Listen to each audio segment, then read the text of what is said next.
All right, welcome everybody to this final debate of the night. And the debate is, did Muhammad of Islam exist? So we're going to have a debate between Dr. David Wood, Dr. Jay Smith. It's going to be pretty much the same format as you've seen before. We're going to have opening statements of 20 minutes each. Then we're going to have 12-minute rebuttals each, and then 8-minute rebuttals each, and then a 5 minutes summary and wrap up. So, gentlemen, I'm going to do as I did on the last debate. When we hit the 20-minute mark or the 12, whatever the minute mark is, I'll let you know that your time is up so we can keep the debate proceeding and moving forward. David, you can begin. Okay.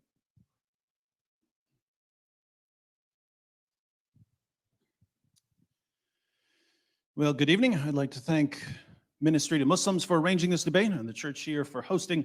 I'd also like to thank Dr. Jay Smith for giving me this opportunity to debunk one of the most astounding pseudo-scholarly conspiracy theories the world has ever seen. When people hear that David Wood is debating Jay Smith on an Islamic topic, lots of people think we must be up to something, but we're not. We really have a significant disagreement on whether the Muhammad of Islam existed. I still believe in the overall picture of Muhammad that most Westerners who study Islam believe in. He's born around 570 AD, starts receiving revelations around 610, preaches for 12 years or so in Mecca, flees to Medina, builds an army, conquers his enemies, dies around 632, that sort of thing. So I'm what you might call a Muhammad realist. Jay, by contrast, is a Muhammad myther.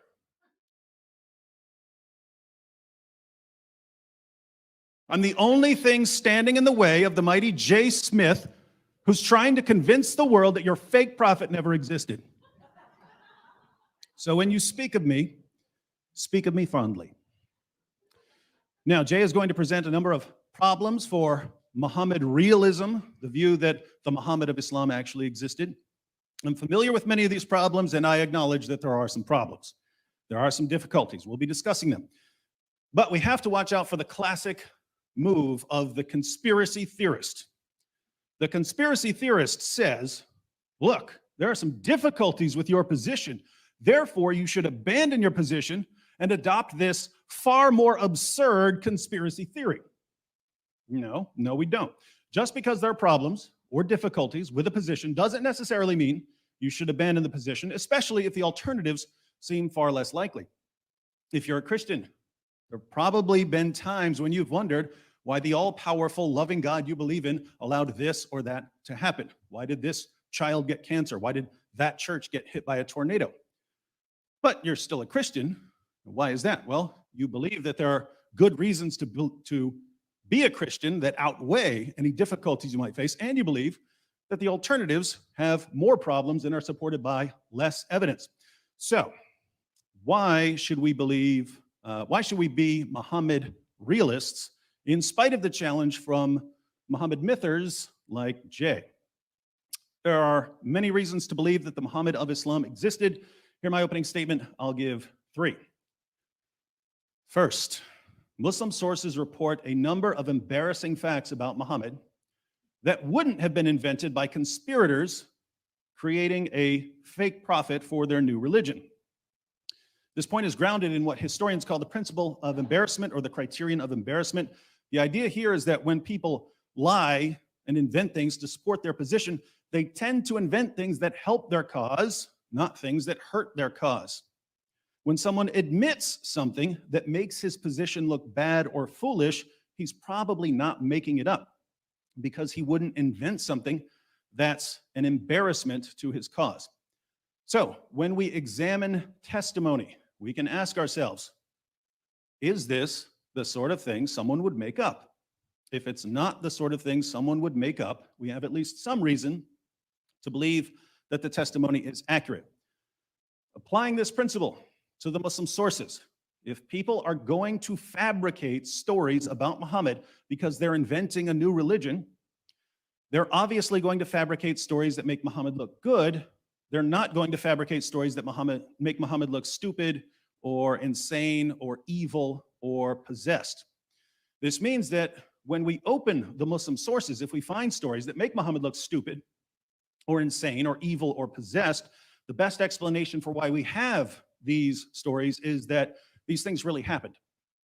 And if they really happened, then Muhammad obviously existed. But we have to be careful here, because what's embarrassing to Muslims today in the West wasn't necessarily embarrassing to Muslims nearly 14 centuries ago in Arabia. Muslims in our time are embarrassed by all kinds of things we read in the Quran and the Sirah Maghazi and the Hadith. According to Muslim sources, Muhammad had sex with his prepubescent 9-year-old child bride Aisha. He had sex with his slave girls. He allowed his followers to rape their female captives and to have sex with prostitutes and to beat their wives into submission. Muhammad ordered Muslims to assassinate his critics and to execute apostates and to violently subjugate Jews and Christians. He supported his religion by robbing people. He had a man tortured for money. Muhammad bought, owned, sold, and traded black African slaves. All of this is embarrassing to Muslims in our time, which is why Muslim leaders usually cover up this information. But we have to remember that these facts weren't embarrassing to the Muslim community centuries ago in the Middle East. Muslims back then didn't have a problem with child marriage or beating wives into submission or raping female captives or anything else I just mentioned. So the principle of embarrassment wouldn't really apply here, because if these practices were acceptable to Muslims in the early centuries of Islam, there's no reason that someone couldn't have included them in fictional stories about a prophet he was inventing. But we find other stories in the Muslim sources that are quite different. We find stories that are pretty embarrassing to all people from all times. And we find stories that we know were embarrassing even in the early stages of Islam, because we find early Muslims trying to water down the stories or to explain them away or to erase them from history. Let me give you 10 examples of things that no one would invent about a prophet he's trying to convince people to believe in. 1, we know from Muslim sources that when Muhammad began receiving revelations, his first impression of his revelations was that they were demonic. When Muhammad fled the cave of Hira, he was convinced that the first 5 verses of Surat Al-Alaq had been put into his head by a poetry demon. What changed his mind? His wife and her cousin, who weren't there and had no idea what he encountered, had to persuade him that he wasn't possessed, he was a prophet of the great God Allah. Is this the sort of story that Middle Eastern rulers would invent to make their new religion more appealing somehow? I don't think it is. 2, we know that after Muhammad's experience in the cave, he became suicidal and tried to hurl himself off a cliff. Later, when he stopped receiving revelations, he again became suicidal and tried repeatedly to hurl himself off a cliff. Now, if you were manufacturing a prophet to unite a bunch of Middle Eastern tribes, do you think you'd portray him as someone who runs to a cliff to hurl himself off whenever something doesn't go his way? I certainly wouldn't. 3, according to our earliest Muslim sources, Muhammad delivered revelations from the devil. These are the infamous satanic verses when Muhammad delivered the original version of Surah 53 to his followers. It said that in addition to Allah, there are 3 goddesses that Muslims can pray to: Alat, Alusa, and Manat. Muhammad delivered these verses to his followers. He bowed down in honor of them, and his followers bowed down with him. But a little later, the Prophet of Islam came back and said that these verses, which he had delivered as part of the Quran, weren't really from God, they were from Satan. And he replaced them with the words that we find in the Quran today. Now, if you wanted to invent a prophet, would you portray him as a man who couldn't tell the difference between a revelation from God and a revelation from Satan? Of course not. 4, we know from multiple references in Sahih al-Bukhari and other sources that Muhammad was the victim of a magic spell that gave him delusional thoughts and false beliefs. According to the story, one of Muhammad's enemies stole his hairbrush and used it to cast a spell on him. The spell lasted somewhere between 6 months and 2 years. Now tell me, if you were inventing a prophet to suit your fancy, would you say that his enemies could temporarily overpower him with black magic? Not a chance. 5, Surah 4, verse 3 of the Quran says that Muslims can marry up to 4 women. But the Muslim sources tell us that Muhammad had a lot more than 4 wives. Tabari says that Muhammad consummated marriages with 13 women. We know from references in Bukhari that Muhammad had at least 9 wives at one time. So why did Muhammad get more? Well, he received another revelation, Surah 33:50, which gave him and him only special moral privileges, namely lots of extra wives. Needless to say, if I were inventing a prophet, I wouldn't invent stories that show him violating his own revelations. 6, Muhammad once had an adopted son named Zayd, who was called Zayd bin Muhammad, Zayd son of Muhammad. One day, Muhammad saw Zayd's wife practically naked and began lusting after her. When Zayd found out that his adopted father and prophet was lusting after his wife, he divorced her so that his adopted father/prophet could have her. Then Muhammad married the divorced wife of his own adopted son after causing the divorce by lusting after her. Allah himself had a difficult time justifying this marriage, so we can only wonder why someone would invent the story. 7, according to Muslim sources, Muhammad had a pretty disturbing problem. He was frequently covered in semen. His child bride Aisha reports in numerous hadiths that she would try to scrape it off or wash it off before he headed to the mosque, but even after she thought she had gotten it all off, she would suddenly see more. For the life of me, I can't imagine anyone inventing a religion and then making up stories about the new prophet being covered in semen. 8, according to Muslim sources, Muhammad would suck on the tongues and lips of little boys and have the little boys suck on his tongue. He also guaranteed that if he sucked on a little boy's tongue or lips, that little boy's tongue or lips would never be tormented by hellfire. Now, if you were inventing a prophet to be the center of your new religion, how many stories about your prophet sucking on little boys' tongues and lips to protect them from hellfire would you include? Answer is 0, and yet Islam has a bunch. 9, Muhammad made prophecies that were already falsified by the time he was supposedly being invented by conspirators. In Sahih al-Bukhari, Muhammad prophesied that one of the signs of the end times would be that the buttocks of the women who worship the idol Dul Khalasa would shake while walking around the shrine. But the idol and the shrine were soon destroyed by Muslims, so the prophecy can no longer be fulfilled. Muhammad once pointed to a boy and said that before the boy became an old man, the judgment would come.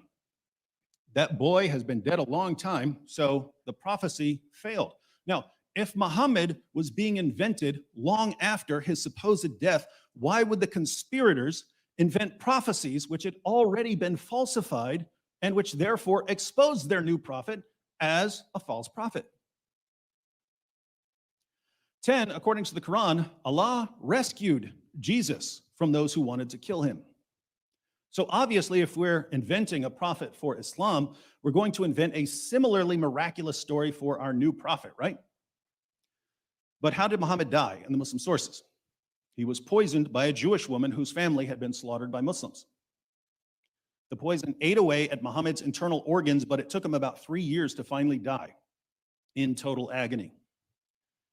If Middle Eastern rulers were fabricating their new prophet, why would they make up a story about their prophet being outwitted by a Jewish woman and then dying like a sick dog? Why do we have an endless array of stories in Islam's most trusted sources that make Muhammad sound stupid and insane and evil and possessed? If you were inventing a religion, would you make the central figure of your new religion sound stupid and insane and evil and possessed? There's only one way these stories could have gained momentum in the early Muslim community. They were true. And if they were true, then Muhammad existed. Second, if conspirators were fabricating a new prophet for their new religion long after Muhammad supposedly died, they could have invented any number of stories about his rise to power and conquest of Arabia. They could have said that Muhammad appeared in Mecca with great signs and wonders and angels and convinced the population that he's a prophet and then went from town to town and everyone converting. They could have said whatever they wanted. But when we piece together the earliest and most reliable information about Muhammad, we find a man who couldn't perform miracles, a man who was ridiculed for plagiarizing his revelations, a man who was viewed by the vast majority of people as a moron or a madman. How would a man like that rise to power and conquer Arabia? Easy. Deception, manipulation, bribery, and violence. That's exactly how Muhammad rises to power and conquers Arabia, according to the earliest strata of Islamic history, before the story started being massively embellished. Muhammad told the Meccans that they should accept him as a prophet because of his amazing poetry and because he's mentioned in the Bible. They thought his poetry was a joke and they didn't know about the Bible, so most of them weren't impressed, and Muhammad didn't win very many followers that way. Then Muhammad went to Medina. In Medina, Muhammad's message became, if you join my religion and fight for me, we'll go out, we'll kill the men, we'll take their stuff, we'll take their wives and their daughters as our sex slaves, and if you die while fighting for me, Allah will take you to paradise and give you an eternity of deflowering virgins. And that's when men started converting in droves. Once Muhammad became the most powerful force in Arabia, the pagans had to convert or die. Jews and Christians had to convert or become dhimmis or die, and anyone who left Islam or made fun of Muhammad had to be executed. This is the only way an illiterate 7th century Arabian caravan robber with Muhammad's mental and moral and spiritual problems could have been accepted as God's last and greatest prophet, and it's exactly what we find in the Muslim sources. But again, if later rulers were simply inventing the story of Muhammad as the foundation of their new religion, they could have said anything. There was no need at all for a fabricated Muhammad to rely on deception, manipulation, bribery, or violence to convince people to believe in him. Third, in 1999, the American psychologist Paul Vitz published a book titled Faith of the Fatherless. It's about the connection between early childhood experiences and later religious belief. His research showed that the overwhelming majority of prominent advocates of atheism over the past few centuries either had no father figure when they were young or they had a terrible relationship with a bad father figure. The overwhelming majority of prominent advocates of theism, by contrast, had a close relationship with a father figure they loved and respected when they were children. Near the end of the book, Dr. Vitz responds to a possible objection to his analysis. Since there have always been bad fathers or missing fathers, why is popular atheism such a recent development? He replies by suggesting that in the past, when atheism wasn't a live option for people, the psychology of the defective father would have been expressed differently. This brings us back to Muhammad, whose father died before he was born. Then he was sent to live with some Bedouins in the desert. They became convinced that he was demon-possessed, sent him back to live with his mother when he was 4. Then his mother died when he was 6. He was sent to live with his grandfather, and his grandfather died by the time he was 8. So Muhammad lost every relationship with a mother figure or father figure that he had by the time he was 8. Why is this important? Well, according to a lot of research, someone with this level of childhood loss and trauma will express this loss and trauma as an adult in 3 main ways. 1, he'll have a tendency to rebel against authority and tradition. 2, he'll have trouble forming stable, healthy relationships with other people. And 3, he'll have a problem with father figures, and especially with viewing God as a heavenly father. If you've studied the life of Muhammad, you know that Muhammad exhibited all of these features in extreme fashion. Muhammad is the extreme example of someone who exhibits these features. Muhammad doesn't just rebel against authority and tradition, he turns against his own people, against his own tribe, and against his own city, violently subjugates them, smashes their idols in front of them. Muhammad doesn't just have trouble forming stable, healthy relationships. All of his relationships were massively twisted. Muhammad's first marriage was to a woman named Khadijah, who was 15 years older than him, the same age his mother would have been if she hadn't died. Muhammad would run to her when he was scared, even though he was a grown man. He had his best friend hand over his prepubescent daughter for marriage. He took the wife of his own adopted son. He married a woman after torturing and killing her husband. These were not normal relationships. And finally, Muhammad doesn't just have a problem with father figures, he abolishes adoption in Islam. There's no more adoption in Islam. Muhammad abolished it and unadopted his adopted son.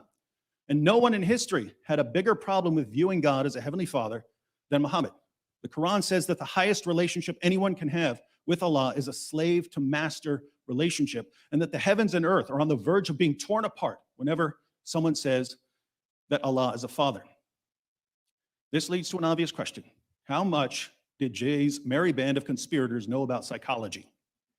If you guessed absolutely nothing, you're absolutely correct. Yet, we want to accept Jay's conspiracy theory, we have to believe that they were the greatest masters of psychology ever, because they wrote a fictional account of Muhammad's childhood that lines up perfectly with his psychological profile as an adult. More problems to come.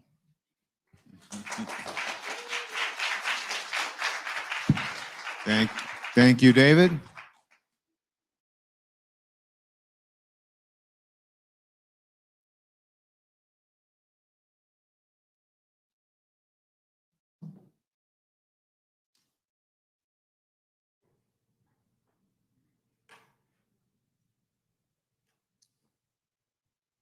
All right, Jay, as soon as you're ready, you'll have your 20-minute response, 20-minute opening statement.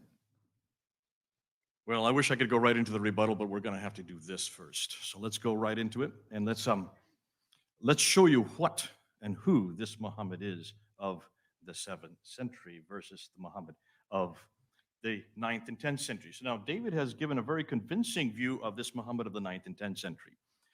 What he didn't want to talk to you about is this timeline. Take a look at the timeline, you'll see the problem. Everything that he referred to, all those stories that he talked about, the 10 different problems, do not take place or are not written down, are not at all, you might say, even put to any historical evidence that we can see at the time, even the century that he lived. Take a look and see where the names are. And there's the story of Muhammad, born 570. He went through that. And now let's see where all that takes place. Take a look at this slide here. The material that he talks about, everything that he's dependent on for his paradigm, does not come until Ibn Hisham. You notice I have an Ibn Ishaq up there, but I've got to put him in a very shadowed form. The reason why is I don't think any of the material that we use today on Muhammad comes from Ibn Ishaq. We don't know anything about Ibn Ishaq. It's only attributed to Ibn Ishaq. Everything we know comes from Ibn Hisham. Look at his dates. He doesn't even begin to appear until the 9th century. Muhammad died in 632. I'm getting an echo here. Is that important or not? Can you still hear me all right? Okay. So here you have Ibn Hisham. 833 is when that first biography of Muhammad is written down. That's 200 years after the fact. Al-Waqidi comes after that.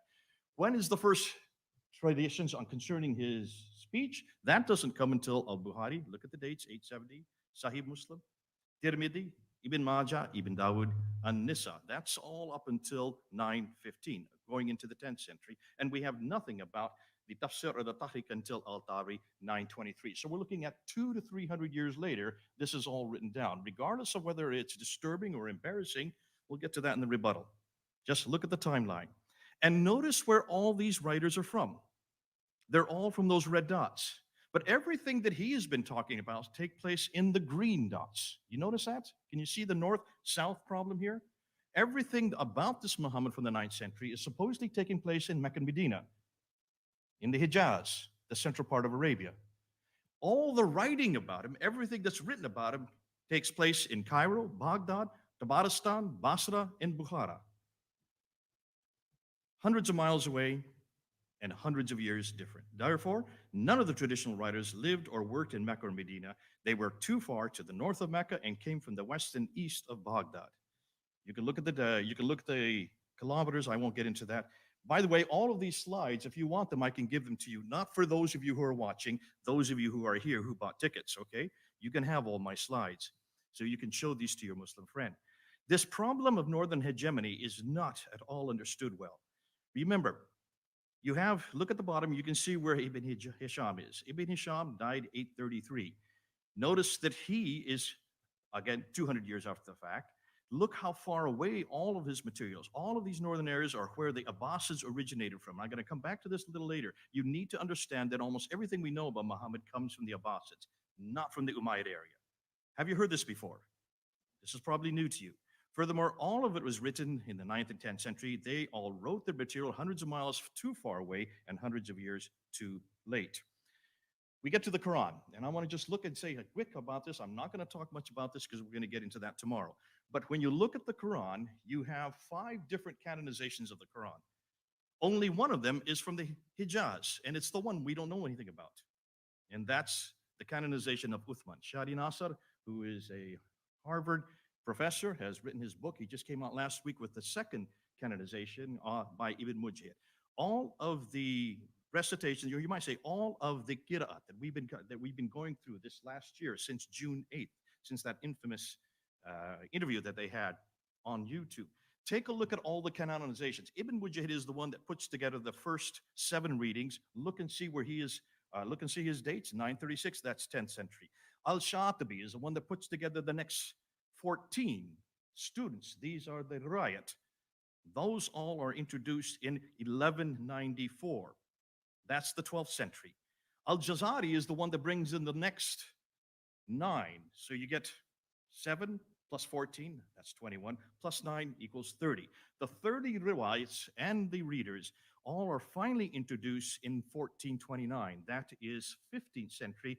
And take a look and see how many years that is after Muhammad. That's 800 years after Muhammad, we get the 30 Qurans.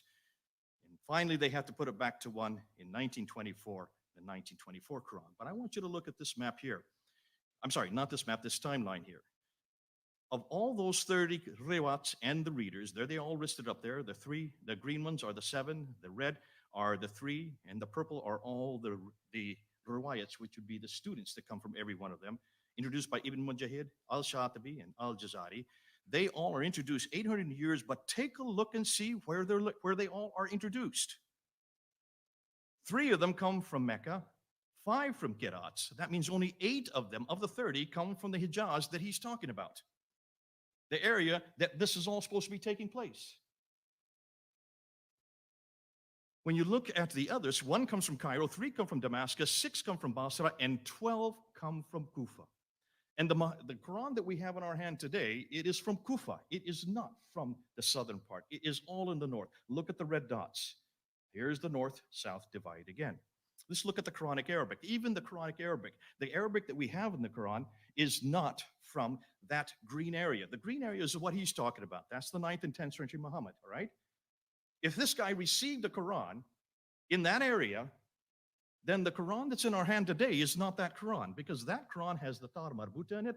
The Quran that we have in our hand today has the Alif Maksura in it, has the Aleph in it, has also the Irab. These are what we know as unstressed inflectional short final vowels. None of this exists in any Arabic that existed in the 7th century in that part of the world. So what are you talking about, David? Where is this Quran that you're talking about, or this man that received it that far south? If he had come from a man named Muhammad who lived in the 7th century in that part of Arabia, he would have had Sabaic Arabic. Sabaic Arabic, ironically speaking, the Sabaic Arabic that actually was introduced in Yemen does have the 5 dots and has the 3 vowels, the very thing the Quran needed. And if he had written it in that Arabic, we would have not had any qira'ats. I hope you're getting this, folks, and I hope those who are watching are getting this. Now, what about this Muhammad who received letters? And this is something the Muslims love. They come to me all the time. What about this letter? Let's look at this letter right here. This is the Ashtanami. If you look at this letter has nothing to do with Muhammad. We now know it's fraudulent. It is dated supposedly to 625. There are 47 writings listed in Saad's account in 845. He doesn't name the Ashtanami once. Look at the minaret on the right side. The minarets were only introduced in the 9th century, not used until the 11th century. Look at the name Sultan is referred to, but there was no reference to Sultan that early. That was only introduced 350 years later in 998. Mosques were mentioned, yet there was no mosque in Egypt until 641. And as far as the Malak Makara, the angel of proximity, that is a Sufi writing that was introduced in the 10th century, about 340 years later. What's more, when you look at that, you will see it is actually a writing from the 16th century. The earliest and the original we have is from the 16th century, which makes sense because that's the right time to have written a letter like that. Wrong man, wrong place, wrong letter. The Constitution of Medina that Muslims always like to say proved that Muhammad had existed. First of all, take a look and read the Constitution of Medina and tell me what Jew would have signed that Constitution of Medina. No Jew would have. Though it's pro-Jewish, there's no Jewish records of it. There's no archaeological evidence of any Jews living that far south, not that early, not in the 7th century. And so you can see where and when did this really get put together. We don't know of any reference of this until Ibn Hisham writes it in 833. So the first reference we have of this is 200 years after the fact. Therefore, the historians, people like Hoyland and Andrews, consider it a fraud because there was no Jews that far south, and the only source for it comes from the 9th century Muslim traditions. Again, much, much too late. The Doctrine of Iacobi, probably one of the most famous documents. This is the one that Muslims are always throwing at me. And David, I don't know if you realize this one, but when you look at this, you can see this, first of all, doesn't talk about Muhammad. It talks about a Saracen prophet who comes with a sword and has the keys of paradise. Does that sound like Muhammad to you, any of you? When you look and see what it says, you can see that according to this doctrine, this Iacobi, which was supposedly written around 634, shows and assumes that he's still alive in 634. That controverts the traditions. That he has the keys to paradise. No, this prophet fits more a Judeo-Christian monotheistic background. And he has the keys to paradise is also referring to Matthew chapter 16. What's interesting, because it's written in Aramaic, not in Arabic. What in the world would this be referring to a guy who doesn't speak any Aramaic? I don't remember Muhammad ever speaking Aramaic. Conclusion, there is no reference to the name Muhammad on this document, no reference to this prophet being a Muslim, or belong to the religion Islam, or any reference to the city of Mecca, nor of his book, the Quran. He could be almost anybody. Of Islam, according to what David's telling me, that would have been controlled by the time of Muawiyah. And that's, I understand it, I would agree. Muawiyah is historical. And so therefore, from Tripoli all the way over to Afghanistan, that would have been under his control, which is an enormous amount of land. So therefore, somewhere amongst all that area, that's the brown and the orange, there should be some reference to Muhammad somewhere, right? One reference to Muhammad and I would be satisfied. By the time of 680, we're talking about 50 years after Muhammad. Where is David able to show me one reference to this man named Muhammad that he's talking about? In that area, that swath of land from Afghanistan to Tripoli, let's start with the Quran. Well, okay, let's look at the Quran. 4 references to Muhammad in the Quran. In chapter 3, verse 144, in chapter 33, verse 40, in chapter 47, verse 2, in chapter 48, verse 29. Take a look and see what the Muhammad is. The Muhammad there, really, the name Muhammad means the blessed one. If you look and you understand that, Murad, who is a scholar in both Arabic, he's on our team, he's the one that's working for us from the Middle East. He has been saying, he's watching right now, he has been saying, look at the Arabic there. It's from Nabatean Aramaic. Did I not say that earlier, that this is Nabatean Aramaic Arabic? And when you look at that, it just talks about the Blessed One is no more than a messenger. In every case, when you look at those 4 references, this could be Abdul Malik himself, referring to himself, not to a man named Muhammad. Let's take a look at the Dome of the Rock, because that was also constructed by Abdul Malik. Look at the inscriptions, the only original part of the buildings. There is reference, I don't have time to go into, but almost every time when you look at the Shahada there, you can see that this is referring to a messianic figure, and it's more likely than not, it is confronting the Byzantine Christianity that is there in Jerusalem. That's why it's built there. That's why it's built looking up and down onto this, the Church of the Sepulchre. It's a one-upmanship by Abdul Malik, who's way up in Damascus. I don't have time to unpack that, but what I really want to go to are probably the most substantial authority that we're looking at today, and that is the coins. Let's look at the coins, because the coins that are coming out, and this is all stuff that has come out this year in 2020. Look at that swath of land and look and see what they now controlled. Anytime you have a new emperor or a new caliph like Abu Bakr, Umar, or Uthman or Ali, the first thing any caliph or any king or any leader does is to mint coins. And they put their image on the coins, and they put their name on the coins, and they explain who they are, and they always say what the religion is, and they always say where the mint is. Look at the coins. This is evidence from the 7th century. Now look and see where they're minted. They're minted in 2 areas, one in Syria, the other in Iran. None of them are in the Hijaz. Too far north again. Am I getting kind of boring saying the same thing over again? Everything we see happening in the 7th century comes from the north, not from the south, not from Mecca, not from Medina. When you look at the coins, you can follow a sequence on the coins. This would take me an hour to go through all the sequence. What we do know, start on the left. Those are Arab coins. It's not that they weren't minting coins. They were minting coins. Look what's on the coins. These leaders, these Arab leaders, had crosses in their hands. They had crosses above their heads. Why would you be wearing a cross if you're a Muslim? No reference to Muhammad in any of these. No reference to Abu Bakr, Umar, Uthman, or Ali. When you get to Muawiyah, finally Muawiyah in 661, he would be the first caliph from the Umayyad Caliphate. Take a look at his coins in the West. The coins in the West are gold soliduses and they're copper coins. He himself has a cross on his head, and he's holding a cross in his hand. He's a Muslim? No reference to any people called Muslims, no reference to any religion called Islam, no reference to any man named Muhammad, no reference to any book called the Quran, and no reference to any city called Mecca. It is just blank on all these coins. Now, the coins are great because they are from the 7th century. They do not disintegrate. They do not deteriorate. We can look at them today, and we have not been looking at them until this year. Boy, I could go a whole time on coins, because if you want to see what is the first Muslim coin, you've got to start with 692. That golden coin you see there, that's Abdul Malik. He is the first one to introduce Muhammad. He is the first one to introduce Shahada. And then he puts his own image on the coin in 693 because Justinian II goes to war with him because he dares to do something that's different than the Byzantines want, proving that the influence is coming from Christianity in the West. But look what's on the backside of all the coins coming out of Iran. Look at Muawiyah's coin, all the way up from 661 up to 680. On the backside of the silver coins in the East are Zoroastrian fire altars. Nothing to do with Muhammad. Take a look and you'll see. Who is the man we're looking at? Now, I'm just going to introduce him today. I don't have the time because I say I only have 5 minutes. I've really got to zip through this because I'm only halfway through my slides. Iyas ibn Qabisa of Tayyiye. This is the Muhammad of the 7th century. Iyas ibn Qabisa of Tayyiye. He comes from Hira. He comes from the Lach. He's a Lakhmid king. He was a king. He was not poor. When you look and see what we know about him, we now know that he was there in 618. He was the one that joined with the Arabs when Heraclius came and destroyed the Sassanians. 622 this happens. That's why the year 622 is so important. And he is the one that is credited with that, with then helping with the relationship. I don't have time to go and tell you about Iyas. That's for another time. But we're now looking at him. We're finding that this is the Muhammad of the 7th century. He's nothing like the Muhammad of the 9th century. A completely different man. He is a Christian to begin with. He was a Christian Muhammad. His name is Iyas ibn Qabisa. His nickname was Muhammad, and that was his name de guerre. Now, hold on to that. I don't have time to go into this. We'll come back to him. I've already said we can't find anything about the rightly guided caliphs. But now let's look at the rock inscriptions. The rock inscriptions are almost as good as the coins. We have found 30,000 rock inscriptions.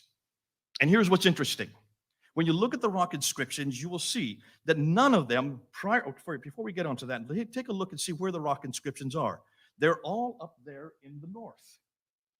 They should be down in the bottom part where the Sabaic script is. All of these rock inscriptions from the 7th century up until 690 are all using Nabatean Aramaic, which is from Petra. Petra. Have I said that one before? And when you look and unpack those rock inscriptions, Ilka Linsta, oh, you've got to give me more minutes than that. Ilka Linsta, 100-dated rock inscription. Everything we see before 690, none of it referring to anything that we need to be looking. There's nothing there about Muhammad on any of these rock inscriptions. They're still there for us today. And then we get to the inscription of 741, the Apocalypse of Pseudo-Methodius, Continuato Byzantia Arabica. That's a mouthful. Remember when Patricia Correa looked at this and said, this is the first reference we have for Mecca. We don't have any other reference for Mecca. What she didn't read is the rest of the inscription, because the rest of the inscription explains who and where this place was. And it places it way up in southern Turkey. The first Mecca is way up in southern Turkey. I don't have time to get into that. Wait till you see when we come back. I don't want to get into Petra. Petra is amazing. This will take me another hour. And I just want you to look at this. Look at this map here. Notice everything we know about Petra from Jordan. Take a look and see. Notice where all the trade routes are. Now, one of them goes south. They're all going east and west and north. Why is it that nothing is going south if that's where Muhammad was, if that's where Islam began, if that's where civilization began for the Muslims? I don't want to get into this reference here. Let's just go and look at this conclusions. Notice, all the manuscripts, 6 to 9 of the earliest manuscripts. This is not the Qira'ats. We're talking about the earliest manuscripts. That's the Topkapi, the Samarkand, the Ma'il. All of these great 6 major manuscripts that we've been talking about for years now, since 2014. Look and see where they come from. They come up from those cities up in the north, not from the south. The Qira'ats, 22 of the 30 Qira'ats come from the north, not from the south. The Hafs Quran that we use today comes from the north, not from the south. The Quranic Arabic that we look at today comes from the north, not from the south. The Qiblas until 727, all the Qiblas up until 727, we don't have any Qiblas from Mecca or from the south at all. They are all from the north. Look at all the Muhammad himself, Iyas ibn Qabisa. He comes from the north, not from the south. The Iraq inscriptions, all of them come from the north, not from the south. The year 622 comes from the north, not from the south. The first Mecca comes from the north. I see that. You don't have to keep it up there. And then the conclusions. Here we go. I'm going to do it all in 1 minute. The sources for everything we know about traditional Islam that David would like to support come too late and too far away, except for the first canonization, which is impossible to find. The other 4 canons are too far north. The Quranic Arabic, again, is too far north. The Ashtenami letter is, again, too late. The Constitution of Medina, much too late. The Doctrine of Jacobi is, again, the wrong time. Muhammad is not in the Quran, nor is he on the scripts of the Dome of the Rock. The coins all support a 7th century archaeological and documentary evidence and simultaneously confront the traditional 9th to 10th century narrative that David would like to push forward. Iyas Kabisa is the man I think we're looking for. He is, and I'm going to introduce him as the 7th century Muhammad. I would love you to tell you the story about why he is so great. We can't find any of the 4 rightly guided caliphs in the 7th century. The rock inscriptions say nothing about Muhammad or Mecca or Islam or the Quran or the Muslims until after 690. They only begin to start showing a religion that as we know it from 720 to 730. We're going to talk about the 741 inscription of the first Mecca. That is in southern Turkey, much too far north, and everything we know about Petra, the initial sanctuary of the Arabs, which was later replaced by the current Mecca. Therefore, the conclusion. The historical record suggests that most everything we now know of Islam in the 7th century is either too far north or too far away or much too late to be the Islam of the 9th century Islamic traditions. Islam is really an Abbasid creation.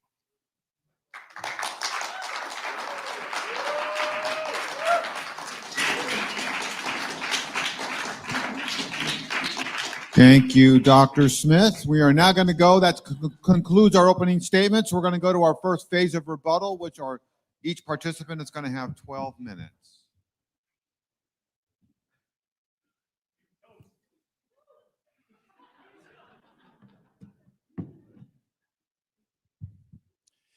Don't you just love conspiracy theorists? They always make it sound good, don't they? You could sit there and listen to a 9/11 truther or a moon landing hoaxer all day long.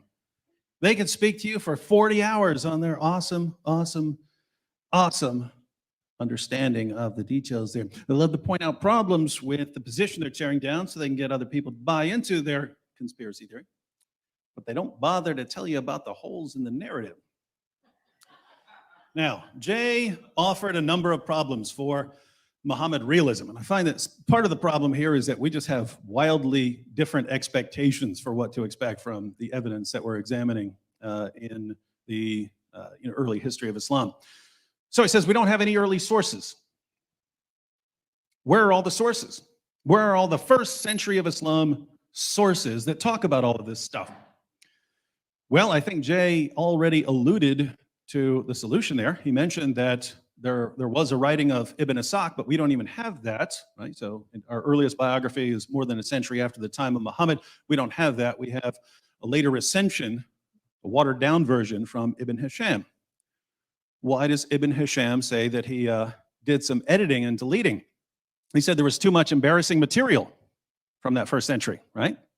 I mean, not from the Ibn Ishaq version. Well, what's Ibn Ishaq doing, supposedly? Ibn Ishaq is supposedly going to earlier authorities and giving the information they presented about Muhammad. Well, if this information is embarrassing already by the time you get to Ibn Hisham, what do you think they're going to be doing with any early evidence that they might have? Keep in mind, this is a group that is famous for burning books that they don't agree with. Right? We know that already, right? Hey, these Qurans don't agree with each other, burn them all. What do you think they're going to do once they start finding out that there's all this embarrassing information about Muhammad? But there's another problem that we actually know of historically. By the time you get to the rise of the Hadith scholars, so people like Bukhari and Muslim, these guys very rapidly convinced the Muslim community that they were the only reliable way, they had the only reliable way of doing history, the Islamic way. And so before that, you had the Sirah Maghazi guys, right? They're writing biographical stories about Muhammad. They're writing stories of Muhammad's war campaigns. The Hadith guys come along and they say, you can't do it that way. You have to do it our way. So anything from early Islam did not meet the criteria of these later guys. And so do you guys know how books worked back then before the printing press? If you wanted a book to last, you needed people copying that thing by hand. So for instance, we have about a fifth of the works of Aristotle, about a fifth. And he had a community that was passing on his knowledge, and most of it didn't last.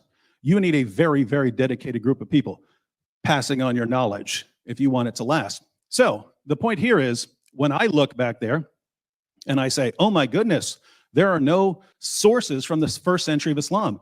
Oh, you mean by 2 centuries after that time, they viewed that material as very unreliable and using an un-Islamic method, and therefore no one's copying it, and therefore we don't have it? Shocker. That's my view. So in other words, I'm not surprised by that. It seems to fit together with what we know. But let me give you an example of why I think there was reliable information coming out of the first century. Let's take the example of the satanic verses, which I mentioned earlier. I mentioned the satanic verses. When Muhammad received revelations from the devil, delivered them, and then came back and said, the devil made me do it, tricked me. I have 50 Muslim sources on the satanic verses. 50. Those stories, they come with little isnads and so on that tell you where those actually came from. A bunch of those go back to some supposed first century witness, right? So some of them go back to Ibn Abbas. Some of them go back to students of Ibn Abbas, but not from Ibn Abbas himself. And so notice you have 50 sources on the satanic verses going back to lots of different people in the first century of Islam. Now, Jay just looks, but I don't have the actual text. I don't have the actual book. Well, okay, what's the alternative here, right? Well, so you don't have the book, therefore the story doesn't go back there. Well, what's the problem if you say the story doesn't go back there? And this is what I mean by when someone gives you a conspiracy theory alternative, you need to investigate that and say, does this really make sense? So one, as I pointed out, the satanic verses story was massively embarrassing. How do we know? Because we can trace the stories of when they came, and they keep watering it down more and more. At first, it's Muhammad who receives the revelations and delivered them. Then at a later stage, it was no, Satan imitated Muhammad's voice so that people thought Muhammad said it, but he actually didn't. And then later on, they water it down even more to where you don't even know why the pagans are bowing down in honor of this surah. They completely get to the point where they completely delete the story. And so they're clearly embarrassed by it. They're clearly embarrassed by this story. But think about this. If we want to say it didn't happen because we don't have the actual text, it didn't happen. Well, what you have to say then is, one, someone invented this story. So in the century after Muhammad, apparently, someone invents the story of Muhammad, the new prophet they're telling everyone to believe in. They invent this story. And not only are we going to invent the story, we're going to invent dozens of sources for it that go back to this previous century. So keep in mind what the conspiracy here is, right? You're not just inventing Muhammad, the prophet. You're inventing the entire ensemble cast, right? You're inventing all the wives, all his followers, all those are invented according to this theory. And not only are you inventing them, you're inventing their children, their grandchildren, all the way down to the people that Jay is going to be talking about when we actually get to people that Jay would agree existed. So all of that entire history is invented. So they don't just invent the story of the satanic verses or something. They start inventing dozens of narrations that go back to all these people who did not exist. Again, if this was all a conspiracy, this is the most brilliant conspiracy theory I've ever seen, right? Because this is what people would be looking for. So they would have had to known it back then. Hey, don't just say Muhammad delivered revelations from the devil. Invent dozens of sources saying it so that people will really know our prophet couldn't tell the difference between a revelation from God and a revelation from Satan. This is just too much. Your conspiracy is doing too much work here. Right? Now, Jay pointed out, if the Quran had come from Muhammad, it would have been different. It would be different from the Quran that we have now. Look, there's no disputing between us that the Quran is one big giant mess, and that the history of the Quran is one big giant mess, right? But that's consistent with Muhammad actually receiving revelations, delivering them to his followers, and then a big mess happening afterwards, which would be my picture. So I don't think that really supports either case. He says the letters don't work. No dispute there. Didn't use them. Constitution of Medina didn't work. No dispute. Didn't use it. Doctrine Jacobi doesn't work. No problem. Not disputing that. He says that Muawiyah existed, but where are the references to Muhammad? Here again, we come to an issue where I think we're expecting massively different details to come out from this first century of Islam. If you read the Muslim sources, if Islam had been like 1% more violent, the community would have wiped itself out. They started slaughtering each other almost immediately. Aisha, the mother of the faithful, marched an army against Ali, the commander of the faithful. People who were companions of Muhammad at the Battle of Badr and Uhud and so on were slaughtering each other over a disagreement. And that just kept happening and happening and happening. If you look at what happens until you start getting political power massively consolidated, these guys are spending all their time slaughtering each other and then going out and slaughtering other people. They're not building monuments.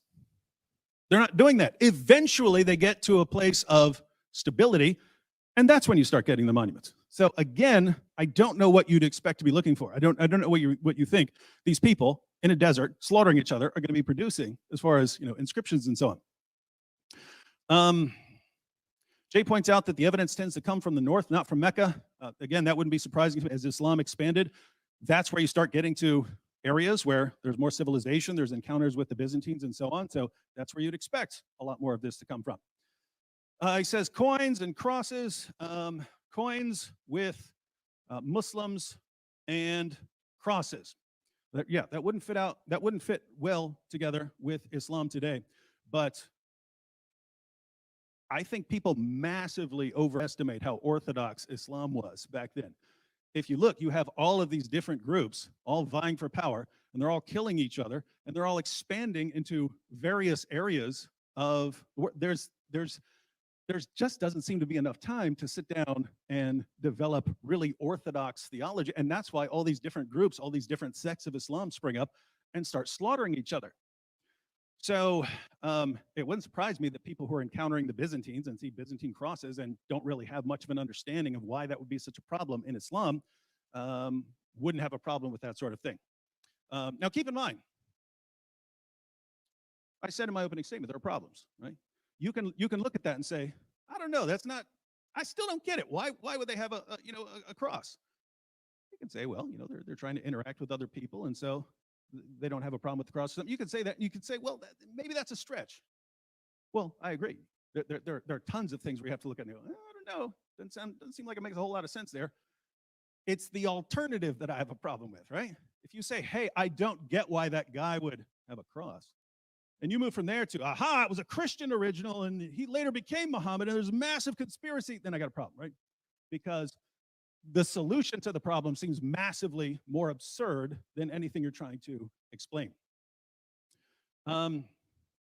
Jay says that that Petra was the original Mecca. Here again, what's the evidence for this? You have some, now notice here, because this is a good example.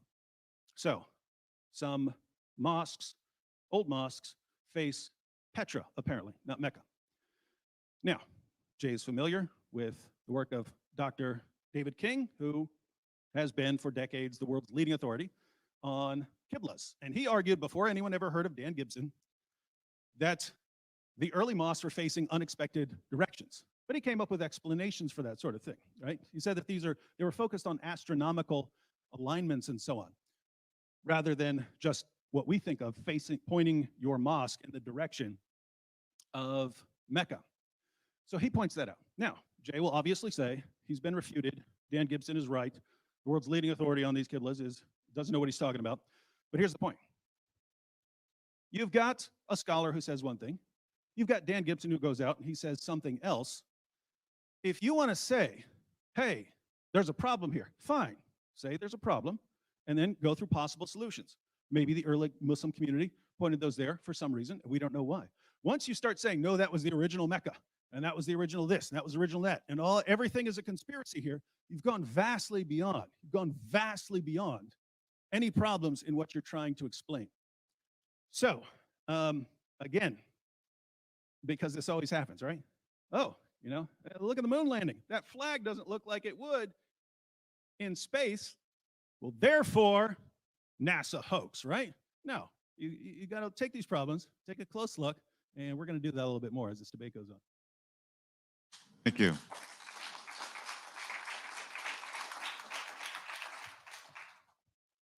And Dr. Smith, you'll have your 12 minutes as soon as you're ready to begin. Well, David, I'm a little disappointed.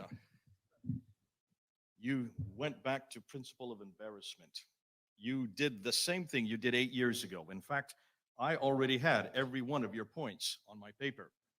This is from the debate you had with Robert Spencer in 2012. You haven't changed in 8 years.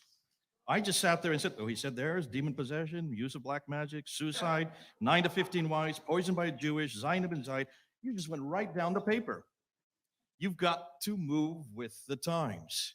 You saw what Robert did. He destroyed you in 2012 with those 12 points. Do you want me to remind you, or do you want to sit through it again? Take a look on what he said. In fact, I'm just going to jump it together. Remember what he said about demon possession. Remember what he said about use of black magic. Remember what he said about the suicide. In every case, Muhammad survived and actually went above it. This is exactly what you do. Whenever you have a prophet, he always is confronted with a problem, and he survives the problem and is victorious. So he survived the demon possession. He survived the black magic. He survived the casting of spells. He survived and came out victorious against the suicide. Why didn't you do the whole story? That is typical of any time you're trying to aggrandize your prophet. What about the 9 to 15 wives? Well, you may not want 9 to 15 wives, but most Arab men in the 7th and 9th, sorry, the 9th century, let's look at the 7th century. In the 9th century, that would show that he's virile. And that's why it's important that anybody who is a leader of men, because of the responsibilities of that leader, and Muslims have said this many times, and I understand it, they had to show alliances through these wives. More than that. What about being poisoned by a Jewish? Remember, that's typical demonization of the Jews. You will see that right through the traditions in the Quran. There's nothing new about demonizing the Jews. Zainab and Zaid, and this is a good one. This one you'd have to unpack it a little bit more. And Robert Spencer does a really good job of showing that this whole story had to do with the eradication of adoption. Muhammad could not have any son because he is the last, the seal of the prophet. Therefore, you have to eradicate that adoption, and that's why Surah 33 is introduced, so that he could shut down that idea that there was anybody that comes after him, because he must be the last, the seal of the prophet. It also simultaneously attacks Jesus' adoption. That's the Son of God. So you can see it's a double whammy. That would make sense in the 9th century, not in the 7th century. The satanic verses, and here I'm going to end.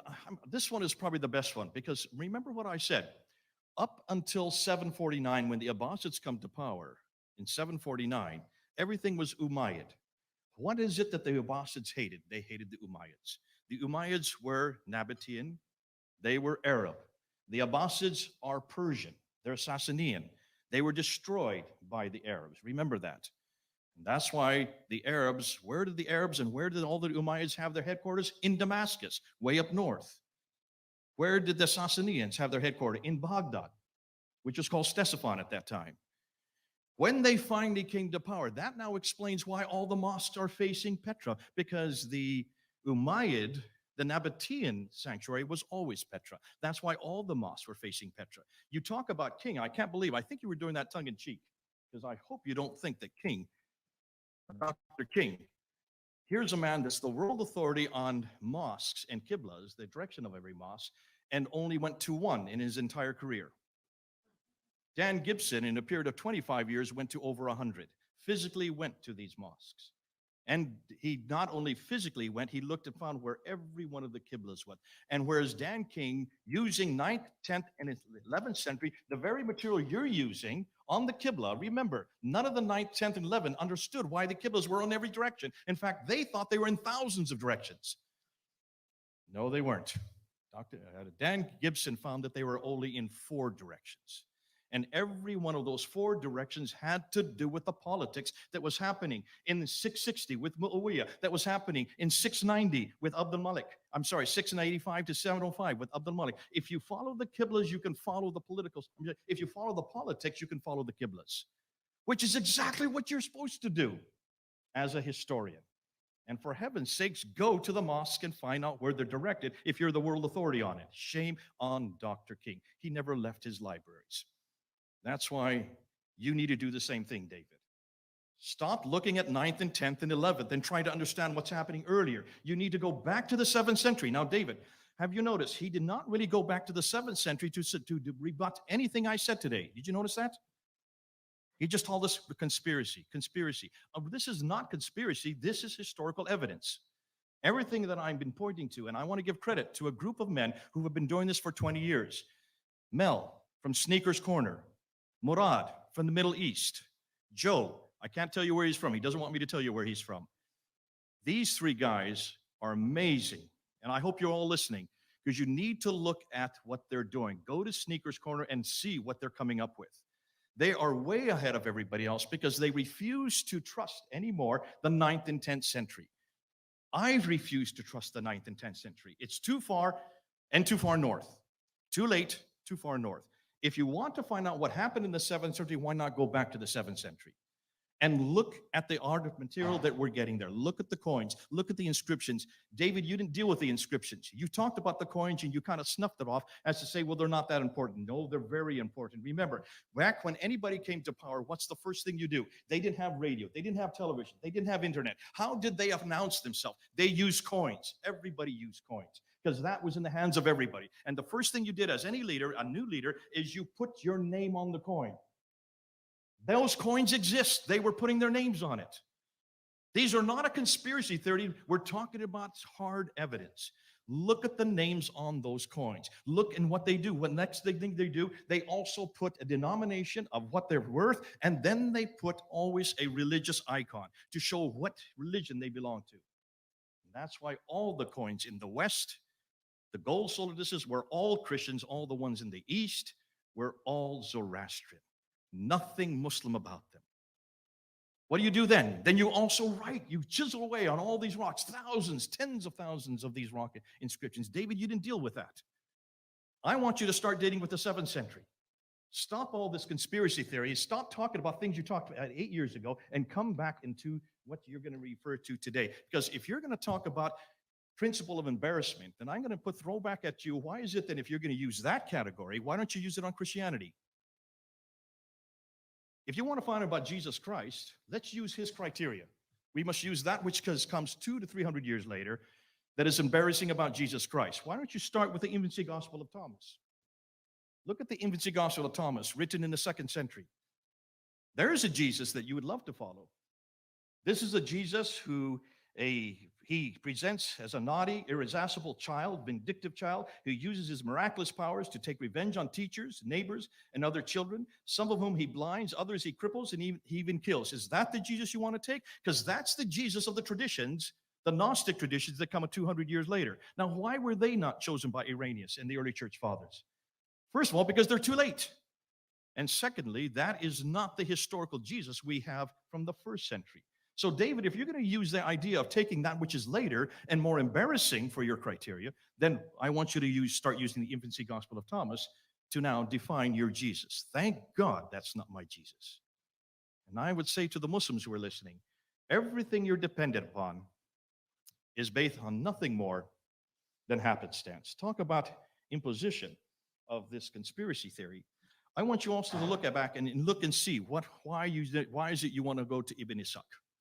The reason why I said that Ibn Ishaq, I put him in a shaded form, is because look and see who Ibn Ishaq is. He is the first one of the Abbasids who's still a carryover from the Umayyads who writes the first biography in 765. The Umayyads have come to power in 749. So roughly 16 years later, he writes the first biography. That biography is riddled with Umayyad material. And there are all kinds of stories about that Muhammad, because remember, that Muhammad starts to appear on the inscription, the rock inscriptions. I'm using hard evidence again. This is not supposition. This is not conspiracy. The rock inscriptions start to show this Muhammad from 720 up into the 730s. Ibn Ishaq writes that story, but that's not the narrative that the Abbasids like. So 70 years later, Ibn Hisham is commissioned to take what he liked of Ibn Ishaq and throw the rest away. Which means we don't have Ibn Ishaq anymore today. That's why I put him shade in him, because there's an evolution between Ibn Ishaq and Ibn Hisham. And by the time you get Ibn Hisham there, that story is now the narrative that the Abbasids want.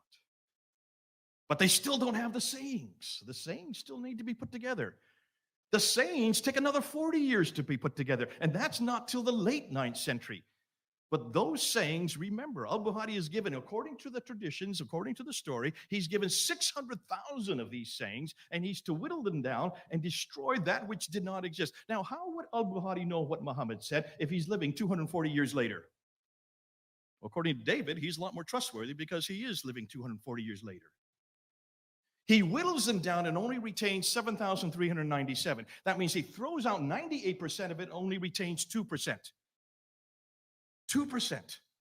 Every tradition, the 9 volumes we have on al-Bukhari, is only 2% of what was there. What do you think he threw away? He threw away everything the Umayyads had. That's why I keep on saying Islam is an Abbasid invention.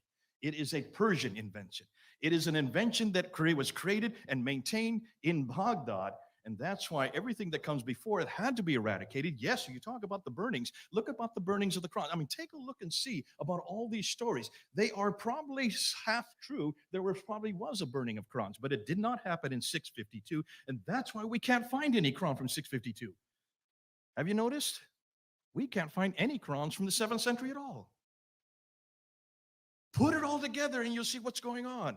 This is a political machinations between 2 different groups that hated each other's guts. And finally, as the Umayyads start to reduce power and they start to get weaker and weaker, these others who are waiting to see where are they going to put their qiblas, they're going to wait to see who is going to win. And finally, when the Abbasids finally come to power in 749, then all the qiblas go towards Mecca.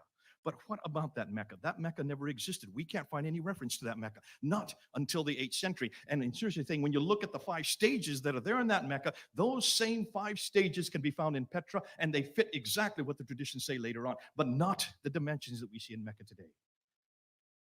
That's why I say the Muhammad you're looking for is nothing more than an Abbasid construct.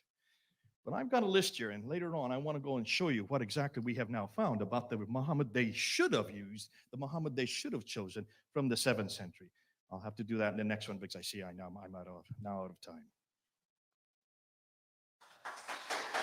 Thank you, Dr. Smith. We're going to move to our last stage of rebuttals before we go to closing remarks. This rebuttal stage will be 8 minutes each.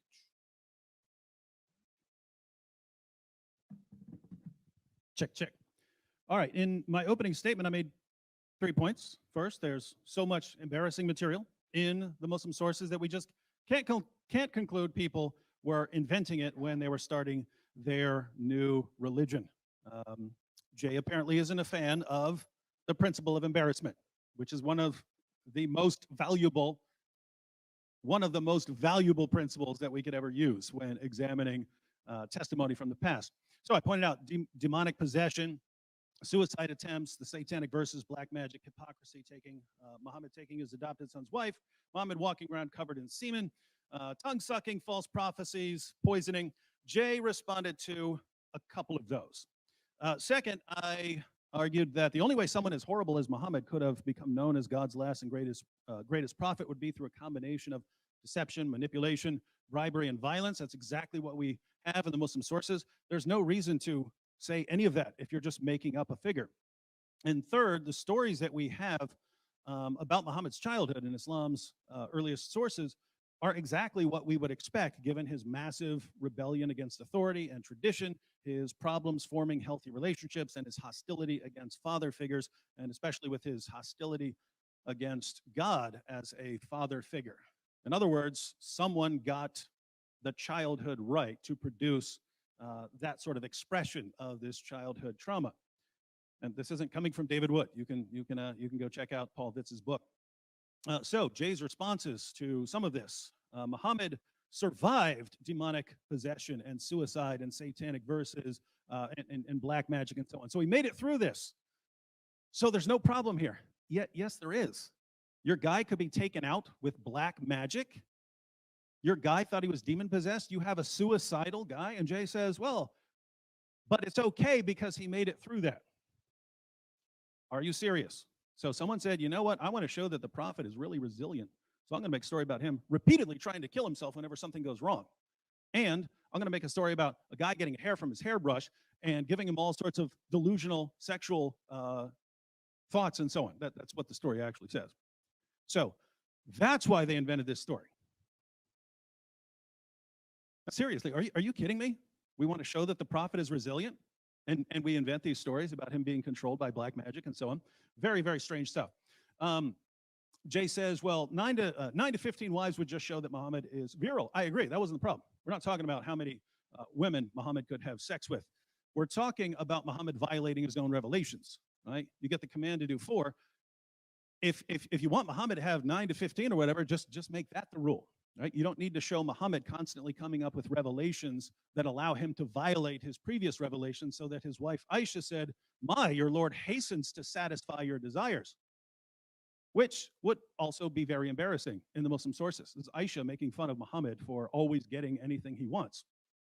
Why invent that as a commentary on Muhammad always getting everything he wants?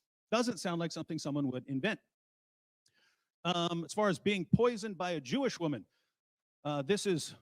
Jay says, well, no problem, this is demonizing Jews. The Jewish part is not the relevant part there. It's that Muhammad was completely outwitted and swallowed poison and was outsmarted and spent 3 years in total agony until he was dragged around with his feet dangling behind him, like Weekend at Bernie's. And Aisha said, and of everything Aisha had seen in her life, she said she never saw anyone go through more than Muhammad did. And then he died again, like a dog, like a sick dog. You're inventing your religion. And according to Jay, it's supposed to be this rival to Christianity. Why is Jesus in the Quran superior to Muhammad in any way if they're putting this forward as the religion that's meant to respond to the Byzantines? Why not have your guy do something more miraculous than be born of a virgin and perform all the miracles that Muhammad performed, and then a more miraculous ending? You can write anything you want. You're making it up as you go along. Oh yes, your Jesus, he rose from the dead. Or even according to Islam, he was rescued by Allah. Muhammad died like a dog. But it's to demonize the Jews.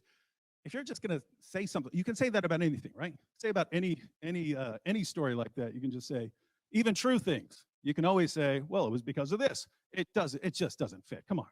It doesn't fit. These are not, if you're making up a religion to unite the Arab tribes, this is not the sort of stuff you'd be putting in there. You're basically giving ammunition to everyone that you are trying to persuade. You're giving them ammunition against you. Jay says that the story of Zayd and Zainab was meant to shut down adoption so that Muhammad wouldn't have a descendant. Well, why'd you write him as having an adopted son then? We need to do away with Muhammad having an adopted son. You just made it up. Why would you need to do away with it? Do you see the problem? According to Jay, the reason they're doing these things is to cover up this other thing that they made up. It's the same thing with the story of like the satanic verses and so on. They keep trying to change and water down the story in order to deal with the embarrassment of the original problem. But you guys invented that. That's the problem, right? Why would you do that? Now, we had a lot of other issues in there. Again, why are they inventing prophecies that had already been falsified by the time they're supposedly being invented? In other words, if you're a later Arab ruler, you're looking at Dul Khalasa, it's already been destroyed. Why are you going to use that as a sign of the end times? The people worshiping there, they weren't worshiping there anymore. Why are you inventing false prophecies that could never be fulfilled? Again, if Jay wants to argue that they invented this so that we could later refute it, that's fine. But if you're saying they invented it to be a believable religion, you got some problems here. Now, Jay repeatedly says, this isn't a conspiracy, it's evidence. Well, no, Jay, this is the definition of a conspiracy theory, right? You said Islam was an Abbasid invention. You're saying all of this was invented, right? You're saying they moved the Kaaba from one place to another. They invented a prophet. They convinced the entire generation. This is the definition of, it's a massive conspiracy. Think, during the time of someone like Abdul Malik, who's supposedly inventing this, once he starts spreading these stories, don't all these people know that none of this happened? I mean, unless they were brand new, don't they know, hey, what? We haven't been serving Muhammad. What? We haven't been facing that direction. What? Where'd this new religion coming from?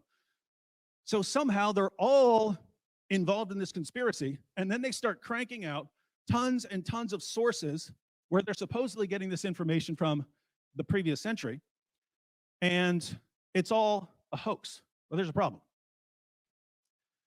Suppose Abdul Malik, suppose one of the later rulers starts inventing these things. Well, guess what? You have multiple groups back then. You have the Kharijites. You have the Shias. You have rival Sunni groups. They're fighting these groups. If you say, we've got our place in Petra, now we're going to move it down here. We're going to move it down here to this place called Mecca. We're going to invent this. We're going to invent this new guy. One, I don't know what you guys are fighting about to begin with, because now it doesn't make sense. I mean, were there any Shias? This is the party of Ali and this disagreement of, the leadership after Muhammad died. So were these people around? If not, you're fighting over something else. Now, when one group comes along and says, we just changed our city to here, and we just changed this to that, why, in the name of common sense, would these other groups that you're fighting with say, you know what, we'll adopt the exact same story? Why would all of your enemies adopt the same story? There's some holes in the narrative, Jay. Thank you, David. Your 8-minute rebuttal as soon as you're ready, Dr. Smith. Okay. How many times did he say invented? 24 times. Did I ever say that they invented it? Once? What did I say, David? Are you listening to me? They didn't invent a thing. That already existed. Remember, you already had from 661 up until 749, almost 100 years of stories that were being created. Started, many of them, by Muawiyah, continued by Abd al-Malik, all the way up through the Sufyani period, up to the Marwanid period, and included in the Umayyad. These stories had to be sublimated. None of them were being invented by the Abbasids. I never said the Abbasids invented a thing. In fact, many of the stories had to be sublimated and changed. And that's why when you look and see exactly what the Abbasids have done, they have taken what was given them. They didn't invent it. And they had to quickly change the narratives so that it could fit their narrative. That's why no one's inventing a thing. Please get it right. You're wasting your time because you haven't yet answered my question. What about the 7th century? You haven't said a thing about the 7th century tonight. Have you noticed? He spent his entire time talking about the embarrassing principle, the principle of embarrassment. That's embarrassing, folks. If that's all you've got is the principle of embarrassment, because you don't like it, David, because you're looking with your Christian eyes, and I understand. And you've made a whole industry of it. You've been your whole ministry. Because as a Christian, he is embarrassing. Of course, Muhammad's embarrassing. Those traditions are absolutely embarrassing. But you're talking as a 21st century Christian. No, you're not. Actually, you're talking as a biblical Christian. When you compare the Muhammad of the 9th century, who is very Arab, yes, he is very much from his environment, and you compare him with Jesus Christ, there's no comparison. He is full of embarrassment. I can understand why you want to hold on to him. I can understand why you want to continue with him. Because your whole ministry has been based on basically destroying that Muhammad. Please continue to do that. Don't stop, David. Sam, don't stop. We need that Muhammad destroyed. Because that is the Muhammad of almost 2 billion Muslims today. That's the only Muhammad they know. That's the Muhammad I want nothing to do with. He is embarrassing. Understandably, David, he is embarrassing. But I'm a historian. And I have to understand the historical record.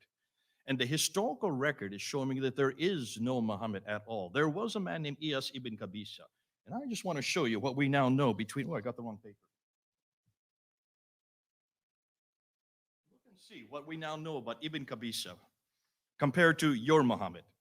We know that Iyas ibn I don't like you sitting there. I wish you'd just go out. It's no fun being told how much time I have. I'm used to waffling on without any care for time, but let's go ahead. Iyas ibn Qabisa on this side, he was of noble birth. Muhammad, he was humble to begin with. Ibn Qabisa, let's just call him Iyas. Iyas was a king with power given to him. Muhammad was poor and had to gain power over others. Iyas never used violence to attain his position. Muhammad, once in power, always used violence to retain it. Iyas was possibly a Christian who loved the biblical Jesus, whereas Muhammad of the 9th century was likely a pagan who hated the biblical Jesus. Iyas was used by others to bring about peace. Muhammad was used to do it, but he was supposed to do it, but turned to violence instead.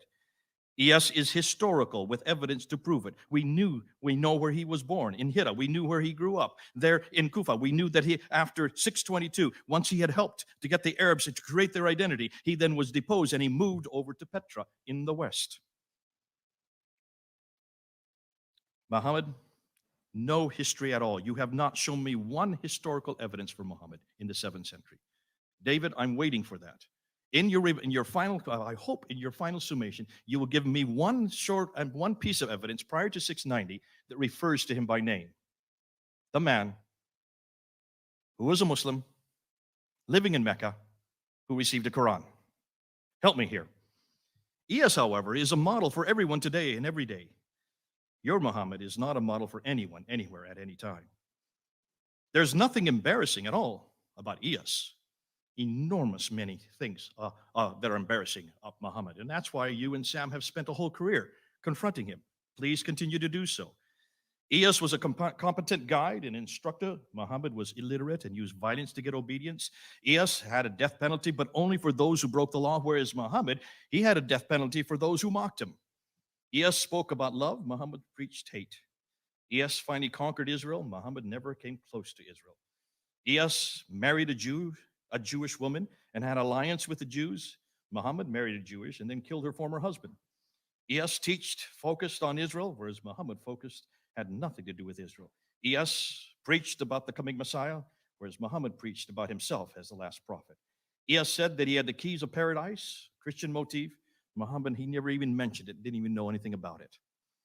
Now, for Muslims listening, isn't it interesting, the Muhammad of the 7th century, possibly understood by those in the 7th century, was lost by the 8th century.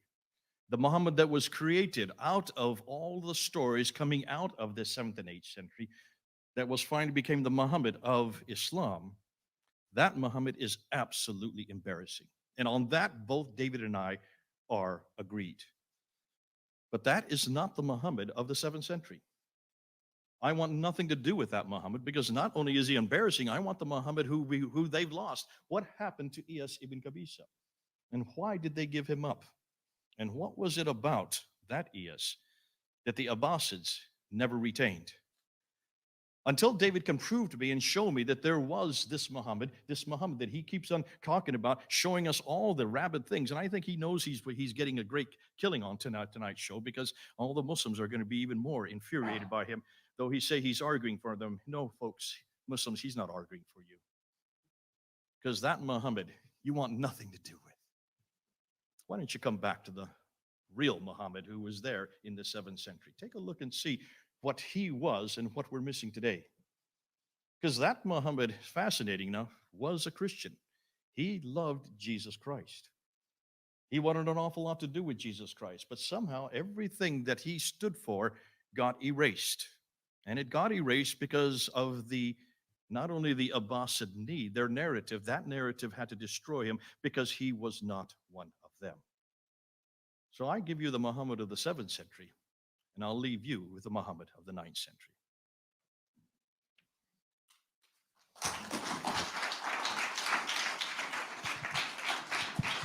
Now, gentlemen, we move to the final stage. You have 5 minutes for your closing statement. All right, well, we have 2 theories before us. First, the Muhammad of Islam existed. I argued that I can't imagine anyone inventing the stories about this guy that Muslims have attributed to their prophet. If you were inventing stories and saying, hey, I want the world to believe in this, this is the prophet that's going to unite us. Again, the demonic possession and suicide attempts and so on, they made him the most obvious false prophet in all of history. They made him the most obvious false prophet in history. They literally made stories about which showed him to be a false prophet by the time they're writing these things down. Can't imagine that. And I pointed out that history, the history we have of Muhammad according to Muslim sources, that lines up with that is the only way a guy like that could have risen to power. And the childhood, again, someone with those childhood experiences who loses every close relationship for the first 8 years of his life, we know what that produces, and it's exactly what we find in the life of Muhammad. So there's too much coincidence here if this is just pieced together from a bunch of strange sources. I do rely on the principle of embarrassment. I did want to respond to one thing Jay said. Jay said, why don't we use the principle of embarrassment with Jesus? Look at the Gnostic source. They have all this weird stuff. Yeah, I already mentioned that in my opening. Said that was not weird to the Gnostics. I said, there's stuff that's embarrassing to Muslims today that wasn't embarrassing to Muslims back then. If it was embarrassing to people back then, yeah, I agree. You can't use it. But we have all of these things that we know were embarrassing because they immediately start trying to cover them up and water them down. You can look at a bunch of different sources for the same event, and you can look where these stories supposedly originate on the timeline when they're being reported, and you see a study process of watering them down.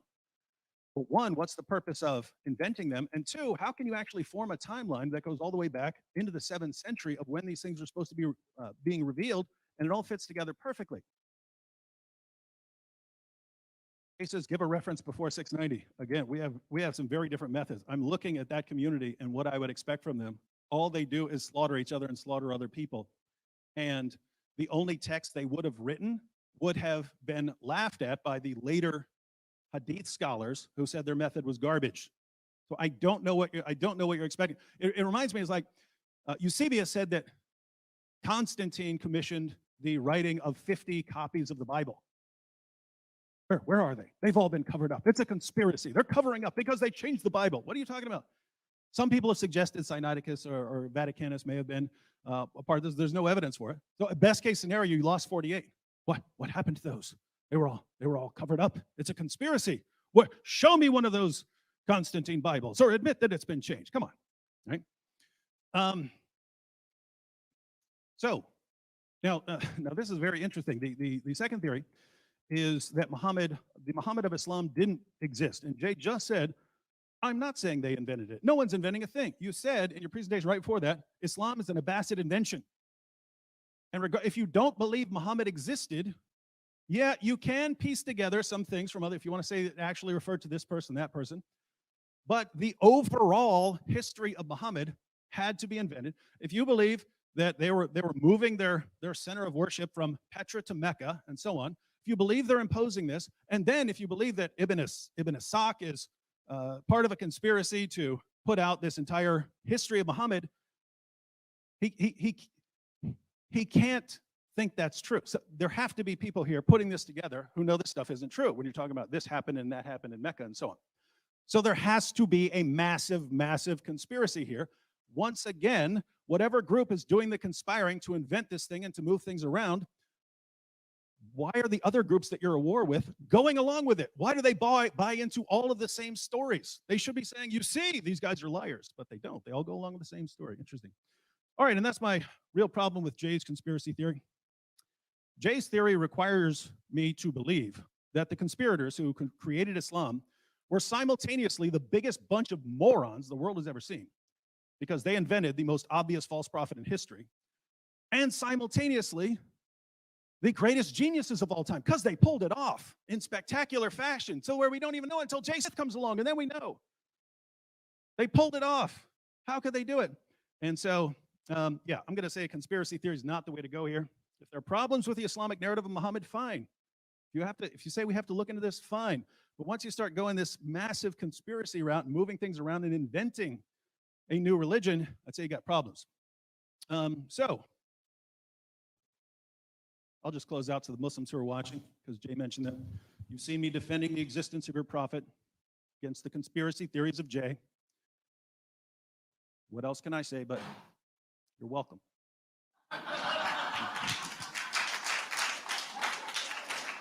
Thank you. And our last closing statement of the night. As soon as you're ready, Dr. Smith, you can begin your 5-minute statement. I thought it was fascinating. Did you notice he said, you want to talk about the biblical Jesus, and you want to talk about the embarrassing stories of Jesus. They were not embarrassing to the Gnostics. Did you pick that up?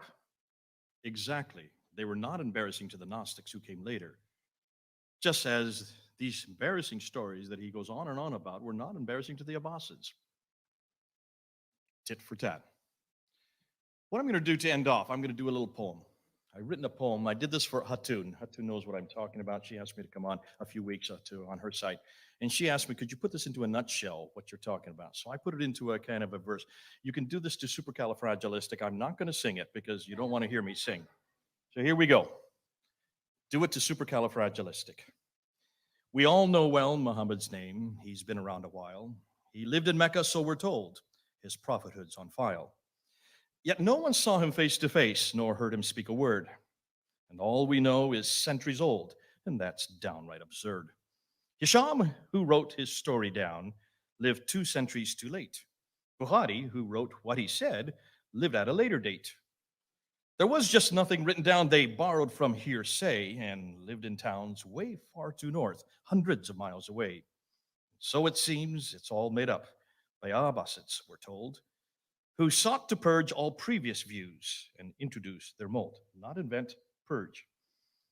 They needed an identity different from those before. They had no book, they had no man, they needed something more. Muhammad was the name they chose, and Mecca was his town. The Quran was his special book, each word and letter sound. Yet that which they say came from God was written down by men who lived in Iraq, far too north, not even from his ken. The final version they call Hafs was not one of the best. He lied and cheated all the time, more worse than all the rest. The Arabic which he contained was from Hijaz, it was thought. Its grammar, letters just weren't right, especially without dots. So where did it originate? Where could it have come from? Or where could it have come forth? Southern Levant is where it hails, again, too far, too north. The mosque became their focal point. The Qiblas were confused. When Gibson found they pointed north, he was indeed bemused.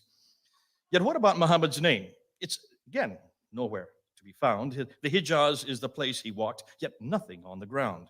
The rock inscriptions are all blank. You'd think they'd say much more. Of him, we cannot find a trace. He's really just folklore. The coins are equally opaque. Of him, there's not a peep. Perhaps they went on holiday or maybe fell asleep.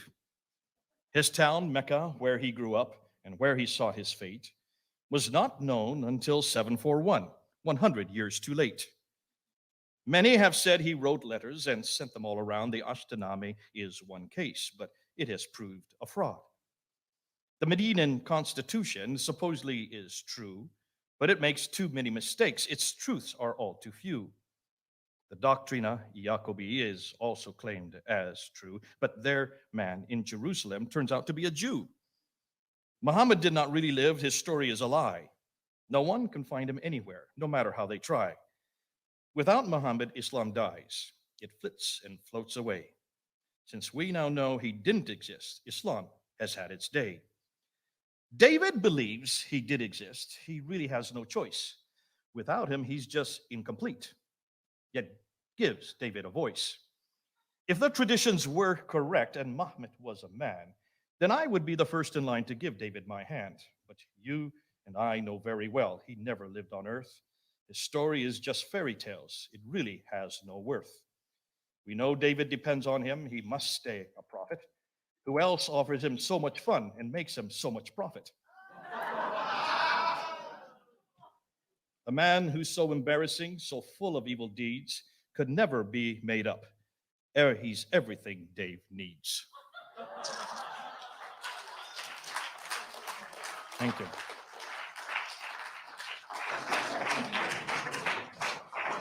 Well, thank you, panel members. This concludes our debate. Thank you again, and I'll turn it over to Pastor George. Wait. What? Yeah, one thing. What, did he go over? We need you to take 1 more minute. I think you need it. No. A comment No, about this nice we poem. got a rapper back here. Wanted to see if Veda wants to rap Jay's poem. I'll give you a beat, son. I don't know if you can rap it. You got this?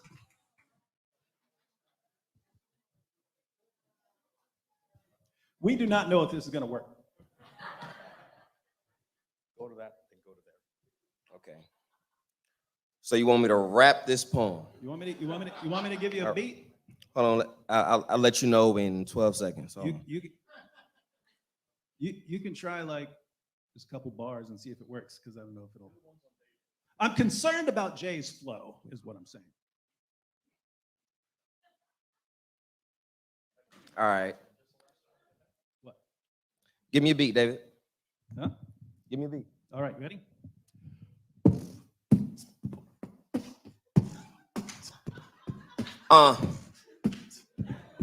Not embarrassing, y'all.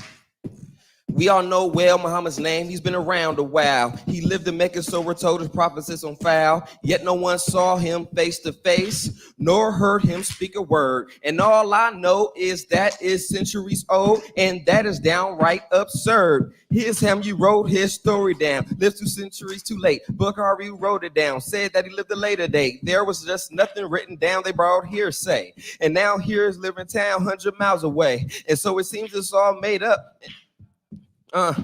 Made up. I'ma keep going, say he's made up, and that is what we're told. We're sought to previous views and introduced the mode. They needed an identity different from those before. They had no book.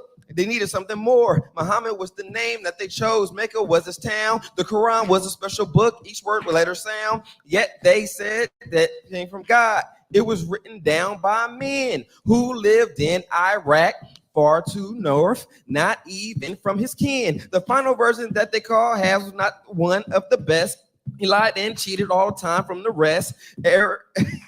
We gonna catch the beat. I'm gonna keep on going and I'm gonna catch the beat. All right, Arabic, which it would contain from hinges, and that is what he thought.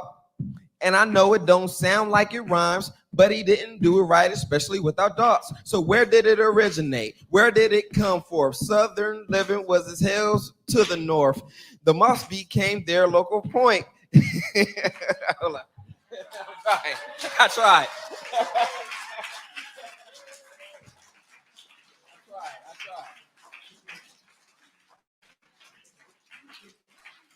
That's awesome. Thank you so much. Thank you, Dr. David. Thank you, Dr. Jay. It's awesome. You guys get to choose which position you want to take. But we all agree, both of them agrees that we want to see Muslims coming to know Jesus as a Lord and Savior. They do need to leave that Muhammad, that if it was an imaginary Muhammad or was existed Muhammad, they need to leave that Muhammad, because he is not giving them any guarantee to be in heaven. But the Jesus of the Bible, our man, the man of the book, our man, Jesus, he can guarantee them heaven. They can guarantee to be in eternity with him.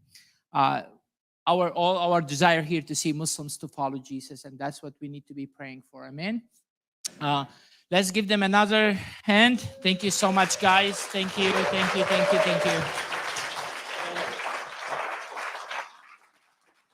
No hugs, guys? Okay. Okay.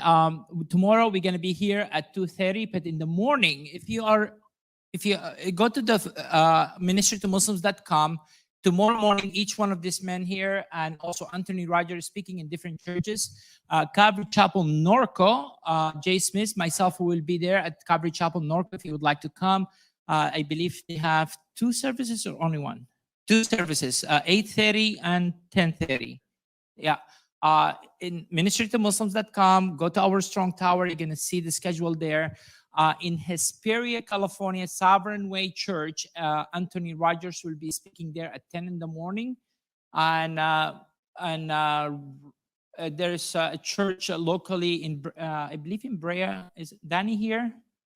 Where David Wood will be speaking. But each one of them, you can watch them online live. If you want to, you are not able to go to that church, you can just choose one of them and watch service. If you are out of state, if you are locally here, I encourage you to go to your home church. Also, some of us going to be coming here for church service. If you would like to come here, that's an option as well. But 2:30 exactly, we're going to start the schedule tomorrow. Don't miss it. We have former Muslims from Somalia going to be sharing their stories. It's going to be really awesome panel discussions and great topics. How many of you enjoyed today, guys? It's awesome. Thank you so much. Thank you so much. Thank you so much. Let's stand up and close in prayer. And remember, tomorrow is a Sunday. They're gonna have this place for church service. If you can help us to make sure no cups, no trash, anything, let's pick up stuff and make it reasonable for tomorrow for church. If you can help us, please. Thank you. Heavenly Father, we just thank you so much. Lord, we thank you, Lord. We thank you, Lord, for today. Lord, I do want to pray for Shabir Ali, Lord Jesus. I pray for the salvation of this man, Lord. I pray that you may reveal yourself to him, Lord Jesus. We do, Lord, love that guy, Lord Jesus. We want to see him coming to know, and we know, Lord, that you love him so much as well. Lord, I pray that you may reveal yourself to him, Lord Jesus, in dreams and vision, leading him out of Islam, bringing him to know you as a Lord